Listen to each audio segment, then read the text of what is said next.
அபார கருணா சிந்தும் ஞானதம் சாந்த ரூபிணம் ஸ்ரீ சந்திரசேகர குரும் பிரணமாமி முதான்மகம். ஸ்ரீ குருபியோ நமக. குருவே சரணம். கோபுரம் டிவி நேயர்களுக்கு பக்திபூர்வமான வணக்கங்கள். மகா பெரியவா அற்புதங்கள் தொடரில் நாம் பலவிதமான அற்புதங்களை பார்த்துருக்கோம். அபார கருணா சிந்தும்னு சொல்கிறோம் இல்லையா?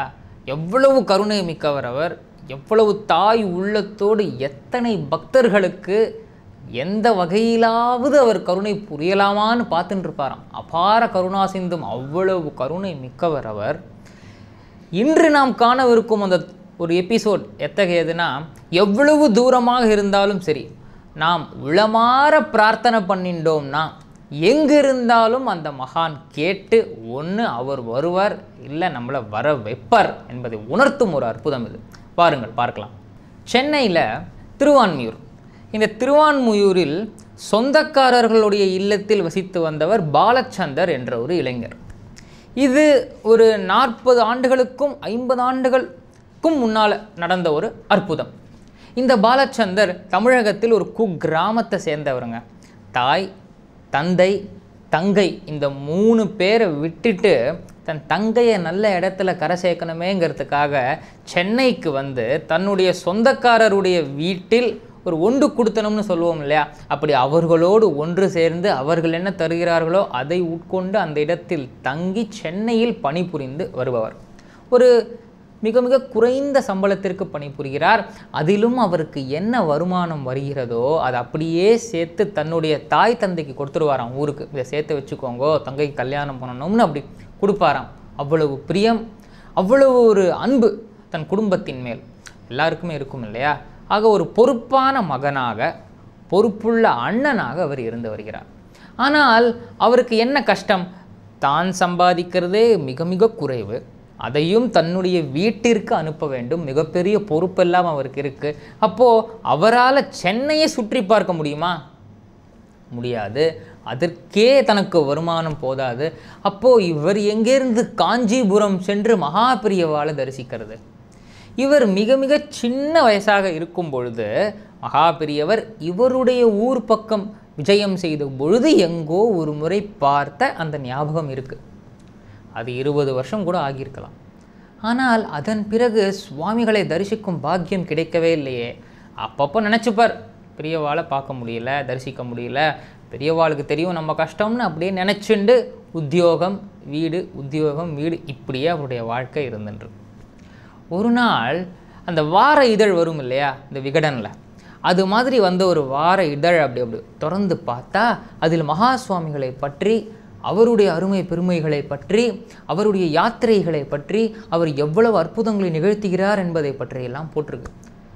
அதை படித்ததுமே அவரால் அந்த இடத்துல இருக்கவே முடியல. அவருடைய வீட்டில் அவரால் இருக்க முடியவில்லை. இந்த சொந்தக்காரருடைய வீட்டில் அவருக்கு அப்படியே கண்ணில் தண்ணி தார தாரையாக கொட்டுறது. இவ்வளோ பக்கத்தில் இருக்காரே காஞ்சியில், இப்பேற்பட்ட மகான் இவ்வளோ பக்கத்தில் இருந்தும் நம்மளால் போக முடியலையே, காஞ்சிக்கு போகிறதுக்கு கூட தனக்கு திராணி இல்லையே, தன்கிட்ட பணம் இல்லையே, நான் எப்படி போய் இந்த மகானை தரிசிக்கிறதுன்னு ஆஃபீஸ்லேருந்து வரும்போதே ஒரு மனக்லேஷத்தோடையே, ஒரு மனக்கவலையோடையே வீட்டிற்கு வரார். அப்படி வீட்டிற்கு வந்ததுமே கவலை தாங்க முடியாமல் எதுவுமே சாப்பிடல. அன்னைக்கு ராத்திரி எதுவுமே சாப்பிடாமல் ஒரு ஓரமாக போய் சுருண்டு படுத்துக்கிறார். தன் உறவினர்கள் வந்து, ஏன்பா சாப்பிடுப்பா, சாப்பிட்டு தூங்குன்னு எவ்வளோ சொல்லியும் அவர் கேட்கல. மனது முழுக்க கவலை. பாலச்சந்தர் அந்த கவலையை வச்சுட்டே அப்படியே இருக்கார். ராத்திரியெல்லாம் அழறார், பெரியவா உங்களை பார்க்க முடியலையே, பெரியவா உங்களை பார்க்க முடியலையே, ஒரு முறையாவது நான் உங்களை பார்க்க மாட்டேனா, நான் பணம் காசெல்லாமா கேட்டேன், ஒரு முறை உங்களை பார்த்தா போதுமே, அதானே நான் இவ்வளவு அழுகிறேனே, இவ்வளவு ஃபீல் பண்ணுறேனேன்னு அவ்வளவு அழறார், ஏங்குறார். அப்படியே மறுநாள் காலையில் தூக்கமே இல்லாமல் எழுந்து, என்ன இருந்தாலும் அவர் நேர்மையானவர், தான் உழைத்தால்தான் தனக்கு உணவு, தான் உழைத்தால்தான் தனக்கு ஊதியம் என்பதை நம்புகிறவர் அவர். ஆக தூங்கினோமோ தூங்கலையோ, சாப்பிட்டோமோ சாப்பிடலையோ, எப்படியோ எழுந்து குளித்து தன்னோட அனுஷ்டானத்தை எல்லாம் முடிச்சுட்டு நேராக ஆஃபீஸ் கிளம்பிட்டார்.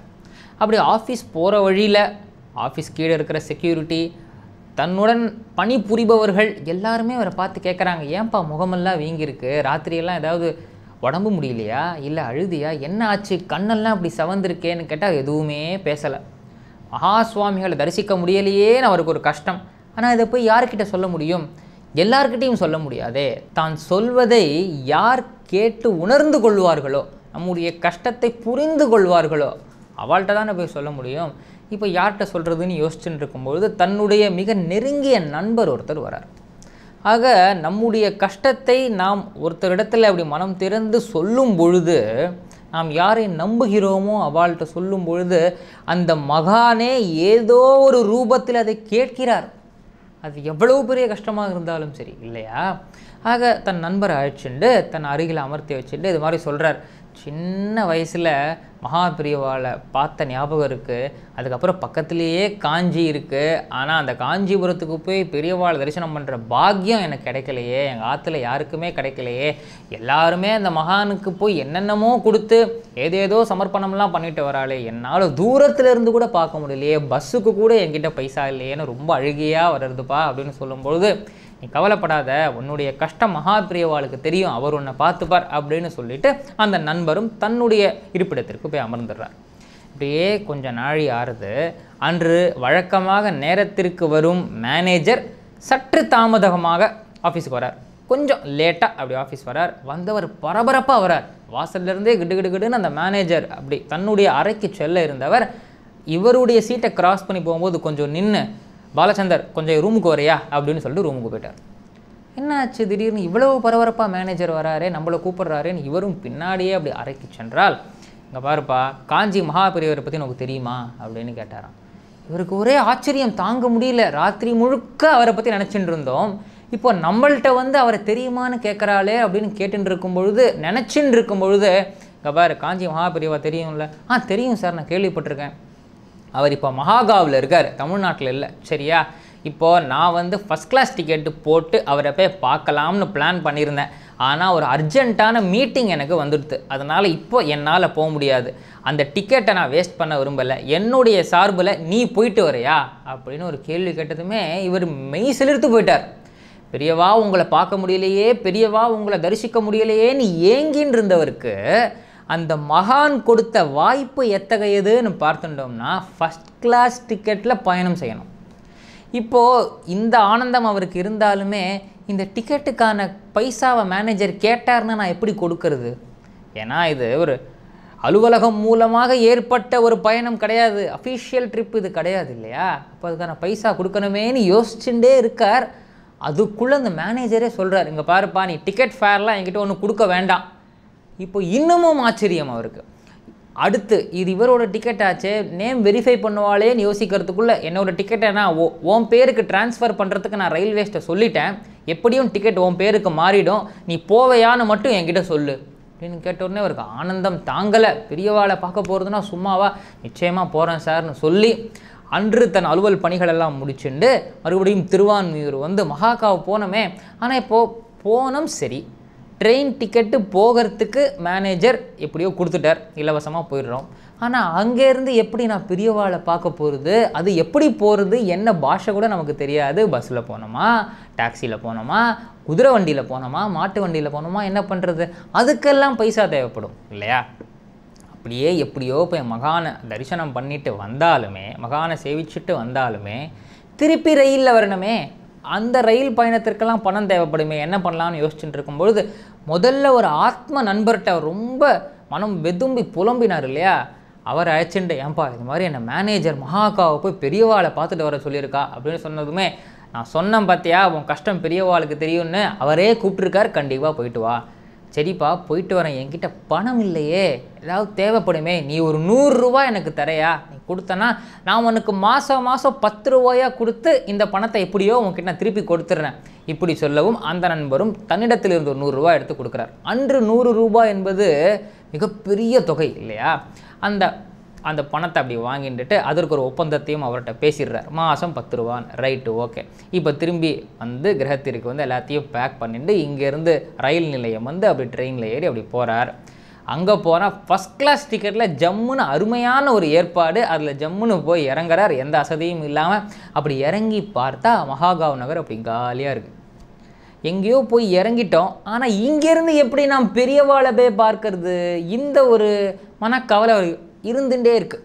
எப்படியோ வெளியில் வரார், அந்த ரயில் நிலையத்துலேருந்து வந்து அப்படி எட்டியெல்லாம் பார்க்குறார். அங்கே பார்த்தா ஒரே ஒரு மாட்டு வண்டி பொறுமையாக வருது. அந்த மாட்டு வண்டிக்காரர்கிட்ட போய் இவருக்கு தெரிந்த தமிழ், ஆங்கிலம், ஹிந்தி 3ஐயுமே கலந்து அவர்கிட்ட போய் இந்த காஞ்சிபுரத்துலேருந்து ஒரு சங்கராச்சாரியார் வந்திருக்காரு, அவர் இப்போ எங்கே இருக்காருன்னு உங்களுக்கு தெரியுமா, வழி சொல்ல முடியுமா அப்படின்னு இவர் கேட்டதும் அந்த மாட்டு வண்டிக்காரர் என்னவோ இவர் அழைச்சிண்டு போகிறதுக்காகவே வந்தா மாதிரி நீங்கள் ஏறி உட்காருங்க சாமின்னு அவர் பாஷையில் சொல்லி இவர் அழைச்சிட்டு போய் மகா சுவாமிகள் எந்த இடத்தில் கூடாரத்தை அமைத்திருக்கிறாரோ அந்த இடத்திற்கு இவரை போய் வாசல் வரைக்கும் போய் விட்டுறார். இவர் அந்த மாட்டு வண்டியில் போயின்னு இருக்கிற வரைக்கும் ஒரு 50% அப்படி பெரியவாள் நினச்சிருக்கிறார், எல்லாம் வேண்டிக்கிறார், எல்லாம் சரி. ஆனால் இன்னொரு 50% இவன் எவ்வளோ பைசா கேட்பான் இந்த மாட்டு வண்டிக்கு, நம்மள்ட்ட இருக்கிறது 100 ரூபா நோட்டு, இதை எப்படி அவன்கிட்ட கொடுக்கறது, அவன் சில்லறை வச்சுருப்பானா, இது என்ன பண்ணலாம், இப்படியெல்லாம் ஒரு சிந்தனை அவருக்கு. அங்கே போய் இறங்கினதுமே ரொம்ப நன்றி, எவ்வளோ ஆச்சுன்னு சொல்லுங்க, பாக்கெட்டில் கைவிடும்போது அதெல்லாம் வேண்டாம் சார், நீங்கள் சாமியை பார்க்க வந்தீங்க பார்த்துட்டு போங்க நிம்மதியான்னு சொல்லி அந்த மாட்டு வண்டிக்காரர் அப்படியே போயிட்டார். இந்த ஆச்சரியமும் இவருக்கு தாங்கலை, என்ன அது 1 ரூபா கூட வாங்காமல் போகிறாரேன்னு அப்படி நினச்சிண்டு அப்படியே பெரியவாளை பார்க்க போகிறார். அப்படி பெரியவாளை பார்த்து அப்படி நின்றுட்டார். ஆனந்த கண்ணீர் வருகிறது இவருக்கு. இவ்வளவு ஒரு அக்கறையோடு தன் பக்தரை அப்படி மெட்ராஸ்லேருந்து அழைச்சிண்டு 1 ரூபாய் செலவு கூட இல்லாமல் தன்னிடத்துலேருந்து சேர்த்துக்கிட்டார் மகான் இல்லையா. என்னப்பா நன்னா இருக்கியா அப்படின்லாம் மகான் விசாரித்து உன்னோக்கு ஒரு குறையும் இல்லை, நீ சேவமாக இருப்ப அப்படின்னு சொல்லி இவருக்கு பிரசாதம் கொடுத்து மகான் அனுப்பிக்கிறார். இப்போ அங்கேருந்து வரணுமே, அதே மாதிரி யாரோ ஒருவர் அந்த ரயில் நிலையம் வழியாக போக இருந்தவர் இவர் இலவசமாக ஏற்றிண்டு வந்து அந்த ரயில் நிலையத்தில் இறக்கி விட்டார். இப்போது இந்த 100 ரூபாயில் 1 ரூபாய் கூட இவர் இன்னும் செலவு செய்யவில்லை. இப்போ என்ன ஆகுது, திருப்பி ஸ்டேஷனுக்குள்ளே வரார். எவ்வளோ கூட்டம் இருக்குமோ, இப்போ டிக்கெட் வாங்கணுமே, டிக்கெட் வாங்குறதுக்கு இந்த பைசா செலவு பண்ணிப்போன்னு போய் நிற்கும் பொழுது பாருங்க, இன்னொரு தமிழ் குடும்பம் அங்கே வர்றது. அங்கே வந்து உங்களை பார்த்தா தமிழ்நாடு மாதிரி இருக்கேன்னு இவர்கிட்ட கேட்க, ஆமாம் சார் நான் மெட்ராஸ் தான் போனோம், நாங்கள் 4 பேர் வந்தோம் சென்னையிலேருந்து, ஆனால் இப்போ ஒருத்தரால் திருப்பி சென்னைக்கு வர முடியாத நிலை, அவர் இங்கேருந்து பம்பாய் போகணும், ஒரு டிக்கெட் ஃப்ரீயாக இருக்குது, நீங்கள் வேணால் வரையலா அப்படின்னு கேட்க இவருக்கு இன்னமும் ஆச்சரியம். சரி டிக்கெட்டும் கிடச்சிரும், ஆனால் இப்போது அதுக்கான தொகை எவ்வளோன்னு சொல்லுங்கன்னு சொல்கிறதுக்குள்ளே டிக்கெட்லாம் வேண்டாம் சார், நீங்கள் மகா பெரியவா பக்தர்னு சொல்லிட்டால் உங்கள்கிட்ட போய் நான் காசு வாங்க வேணா, நீங்கள் பாட்டுங்க கூட வந்தால் போதும்னு சொல்லி சர்வ ஜாக்கிரதையாக 1 ரூபாய் கூட செலவில்லாமல் மகான் இவர் அழைச்சிண்டு வந்து தரிசனத்தை காண்பிச்சுட்டு மறுபடியும் அழைச்சிண்டு போய் ஆற்றுலேயே விட்டுட்டார்னா, இந்த கருணையை இவரால் தாங்கிக் கொள்ளவே முடியவில்லை. வழி நெடுக இவர் ஆனந்த கண்ணீர் விட்டுட்டே வரார். 2 நாளைக்கு முன்னாடி உங்களை பார்க்க முடியலையே, சேவிக்க முடியலையேன்னு சோகத்தால் அழுதவர் இன்று ஆனந்தத்தால் குதூகலித்து போகிறார். வழிநெடுக பெரியவாளை பற்றி பேசிகிட்டே வரார், பெரியவாளுக்கு மனதார நன்றி சொல்லிகிட்டே வரார்னா இது சாதாரண விஷயமா? எங்கோ இருந்த ஒரு பக்தர், ஏதோ ஒரு கோடியில் இருக்கிற ஒரு பக்தர், அதுவும் சென்னை எங்கே, மகாகாவ் எங்கே, இங்கே இருந்த அந்த பக்தர் நான் மகானை சேவிக்க முடியலையேன்னு வருத்தப்பட்டது அந்த மகானுக்கு எப்படி தெரிந்தது? நாம் உண்மையான பக்தியோடு நிஜ பக்த ஹிருதய விஹாரின்னு சொல்கிறோம் அந்த பகவானை. உண்மையான பக்தி எந்த இதயத்தில் உள்ளதோ அந்த இடத்தில் அந்த பகவான் வசிக்கிறார், மகானும் வசிக்கிறார் இல்லையா. இப்போது இவர் எப்படியே சென்னை வந்தாச்சு, அந்த 100 ரூபா ஒப்பந்தத்தையும் ரத்து பண்ணிவிட்டு அந்த 100 ரூபாயை மொத்தமாக திருப்பி கொடுத்துட்டார். 1 ரூபாய் கூட அவருக்கு செலவில்லை, அவ்வளவு ஆத்ம திருப்தி. இப்பொழுது நம்முடைய பாலச்சந்தர் அவர்கள் பெரியவாளை பார்க்கணும்னு மனதார நினச்சுண்டார், அவ்வளவுதான். அதற்கே மகான் தன் கருணை மழையினை பொழிந்து அவரை எவ்வளவு அழகாக பாதுகாப்பாக அப்படி ஒரு கம்ஃபர்டபுளாக அழைச்சிண்டு வந்து தன் தரிசனத்தையும் காண்பித்து கொடுத்து மீண்டும் மிக மிக பாதுகாப்பாக அப்படி அவரை எப்படி வந்து சென்னையில் தன் வீடு வரைக்கும் வந்து விட்டார்னு பார்த்தோம் இல்லையா. இன்னும் சில காலங்களில் அவருக்கு மேலும் ஒரு முக்கியமான தேவை ஏற்படுகிறது. அதை எவ்வளவு அற்புதமாக மகான் நிகழ்த்தி அவரையும் காக்கிறார், நமக்கும் மிகப்பெரிய உண்மையினை உணர்த்துகிறார் என்பதை வரும் பகுதியில் பார்க்கலாம்.